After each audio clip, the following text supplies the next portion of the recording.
The Persistence and Peril of Misinformation. Brian Southwell looks at how human brains verify information and discusses some of the challenges of battling widespread falsehoods. Misinformation, both deliberately promoted and accidentally shared, is perhaps an inevitable part of the world in which we live, but it is not a new problem. People likely have lied to one another for roughly as long as verbal communication has existed. Deceiving others can offer an apparent opportunity to gain strategic advantage, to motivate others to action, or even to protect interpersonal bonds.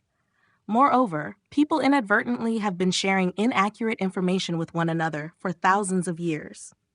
However, we currently live in an era in which technology enables information to reach large audiences distributed across the globe, and thus the potential for immediate and widespread effects from misinformation now looms larger than in the past.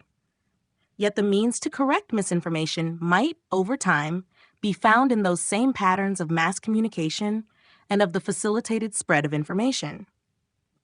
The main worry regarding misinformation is its potential to unduly influence attitudes and behavior, leading people to think and act differently than they would if they were correctly informed, as suggested by the research teams of Stefan Lewandowski of the University of Bristol and Elizabeth Marsh of Duke University, among others. In other words, we worry that misinformation might lead people to hold misperceptions or false beliefs, and that these misperceptions, especially when they occur among large groups of people, may have detrimental, downstream consequences for health, social harmony, and the political climate. At least 3 observations related to misinformation in the contemporary mass media environment warrant the attention of researchers, policymakers, and really everyone who watches television, listens to the radio, or reads information online. First of all, people who encounter misinformation tend to believe it, at least initially.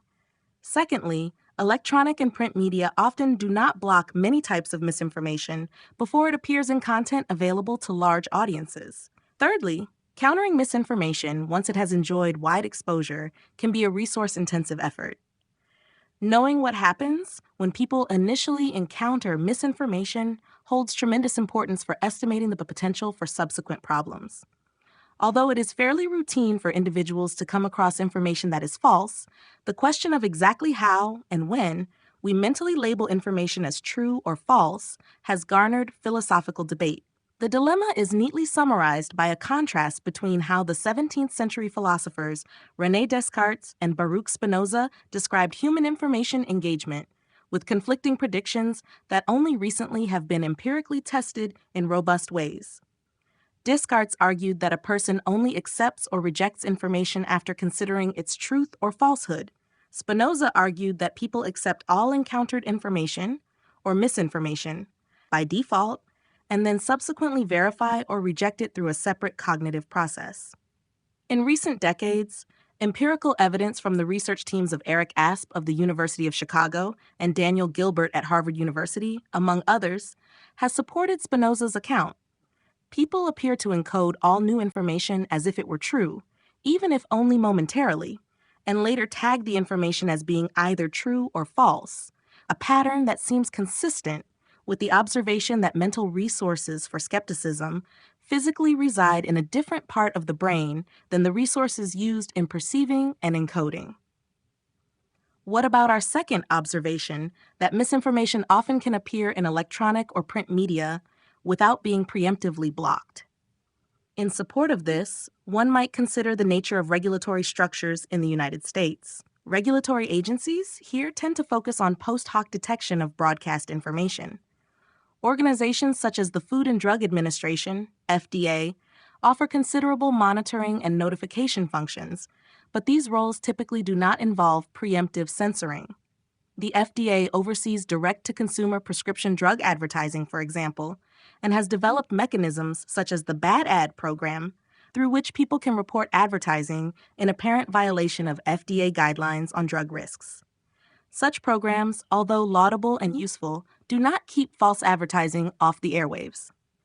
In addition, even misinformation that is successfully corrected can continue to affect attitudes. This leads us to our third observation. A campaign to correct misinformation, even if rhetorically compelling, requires resources and planning to accomplish necessary reach and frequency. For corrective campaigns to be persuasive, audiences need to be able to comprehend them, which requires either effort to frame messages in ways that are accessible or effort to educate and sensitize audiences to the possibility of misinformation.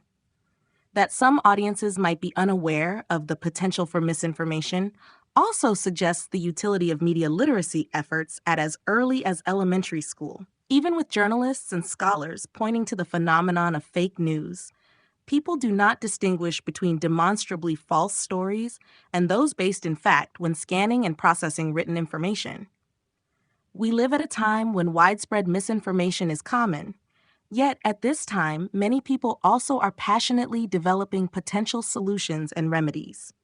The journey forward undoubtedly will be a long and arduous one. Future remedies will require not only continued theoretical consideration, but also the development and maintenance of consistent monitoring tools, and a recognition among fellow members of society that claims which find prominence in the media that are insufficiently based in scientific consensus and social reality should be countered. Misinformation arises as a result of human fallibility and human information needs. To overcome the worst effects of the phenomenon, we will need coordinated efforts over time, rather than any singular one-time panacea we could hope to offer.